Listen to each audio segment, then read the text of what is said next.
जय श्री राम। मैं मयंक त्रिपाठी आज इस वीडियो में बताएंगे सप्त मोक्ष पुरियों को। सप्त से तात्पर्य है सात एवं पुरियों का अर्थ है नगर। शास्त्रों के मान्यतानुसार भारत में 7 ऐसे स्थान हैं जिन्हें मोक्षदायिनी सप्त पुरियां कहा जाता है, जिसे इस श्लोक में बताया गया है। अयोध्या, मथुरा, माया, काशी, कांची, अवंतिका, पुरी, द्वारावती चैव सप्तैते मोक्षदायिका। हिंदू धर्म में मोक्ष पाने को बेहद महत्व दिया जाता है। हिंदू पुराणों के अनुसार 7 ऐसी पुरियों का निर्माण किया गया है जहां इंसान को मुक्ति प्राप्त होती है। मोक्ष यानी कि मुक्ति, जो इंसान को जीवन मरण के चक्र से मुक्ति देती है। इन मोक्षदायिनी पुरियों में शरीर त्यागना मनुष्य जीवन के लिए सभी मूल्यवान वस्तुओं से ऊपर है। पहली नगरी अयोध्या। भगवान विष्णु के 7वें अवतार श्री राम का जन्म अयोध्या की पवित्र भूमि पर ही हुआ था। त्रेता युग से कलयुग तक अपनी पहचान बनाने वाले अयोध्या शहर को अथर्ववेद में ईश्वर का नगर बताया गया है। इस पवित्र नगरी के पास सरयू नदी बहती है, जहां श्री राम ने अपना मानव रूप त्याग कर वैकुंठ लोक की ओर प्रस्थान किया था। दूसरी नगरी मथुरा। भगवान कृष्ण के जन्म स्थान होने के कारण इस स्थान की पवित्रता और भी बढ़ जाती है। एक पौराणिक कथा के अनुसार मथुरा को भगवान राम के सबसे छोटे भाई शत्रुघ्न द्वारा खोजा गया था। यह नगरी श्राद्ध कर्म के लिए विशेष है। दूर दूर से लोग यहां अपने पूर्वजों की मुक्ति के लिए आते हैं। मथुरा नगरी के पास यमुना नदी बहती है। वराह पुराण में कहा गया है कि इस नगरी में जो लोग शुद्ध विचार से निवास करते हैं वे मनुष्य के रूप में साक्षात देवता हैं। तीसरी नगरी हरिद्वार।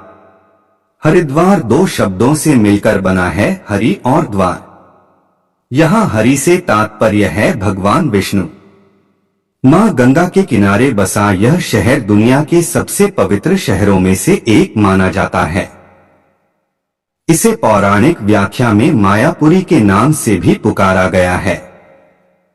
भगवान शिव के केशों से निकली गंगा नदी इस शहर की पवित्रता को और भी बढ़ाती है। वर्षों से लोग मोक्ष प्राप्ति के लिए हरिद्वार के दर्शन करने आते हैं। चौथी नगरी काशी। इसे बनारस या वाराणसी भी कहा जाता है। इस नगरी को गंगा नदी के साथ अन्य 2 नदियां वरुणा एवं असी नदी भी यहां मौजूद हैं। वरुण एवं असी नदी के मेल से ही इस नगर का नाम वाराणसी पड़ा।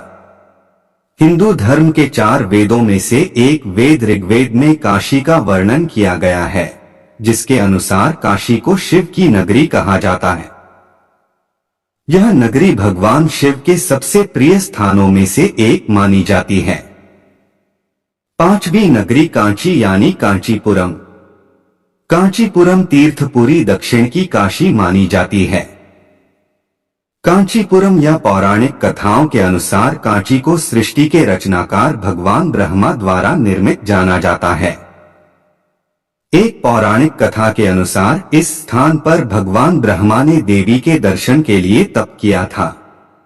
इस शहर का भारतीय इतिहास में भी एक विशाल योगदान है। यहाँ सम्राट अशोक से लेकर मौर्य परिवार ने राज किया। इसके साथ ही भगवान बुद्ध के चरणों से भी पवित्र मानी जाती है कांची नगरी। छठा नगरी उज्जैन।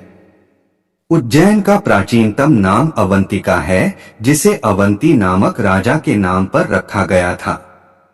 प्राचीन काल में उज्जैनी महाराज विक्रमादित्य की राजधानी थी। भारतीय ज्योतिष शास्त्र में देशांतर की शून्य रेखा उज्जैनी से प्रारंभ हुई मानी जाती है। इसे कालिदास की नगरी के नाम से भी जाना जाता है। यहाँ हर 12 वर्ष पर सिंहस्थ कुंभ मेला लगता है। भगवान शिव के 12 ज्योतिर्लिंगों में एक महाकाल इस नगरी में स्थित है। 7वीं नगरी द्वारिका। द्वारका नगरी को स्वयं भगवान श्री कृष्ण द्वारा ही बनवाया गया था। इसका प्राचीन नाम कुशस्थली था। एक पौराणिक कथा के अनुसार महाराजा रैवतक के समुद्र में कुश बिछाकर यज्ञ करने के कारण ही इस नगरी का नाम कुशस्थली हुआ था। हरिवंश पुराण में भी द्वारका नगरी का वर्णन किया गया है, जहां बताया गया है कि यह वह स्थान है जहां यादव कुल ने एक पवित्र नगरी का निर्माण किया था। विष्णु पुराण में भी द्वारका नगरी के स्थापित होने की बात कही गई है। इस वीडियो में इतना ही, फिर मिलेंगे नए वीडियो में नई जानकारी के साथ। तब तक के लिए जय श्री राम।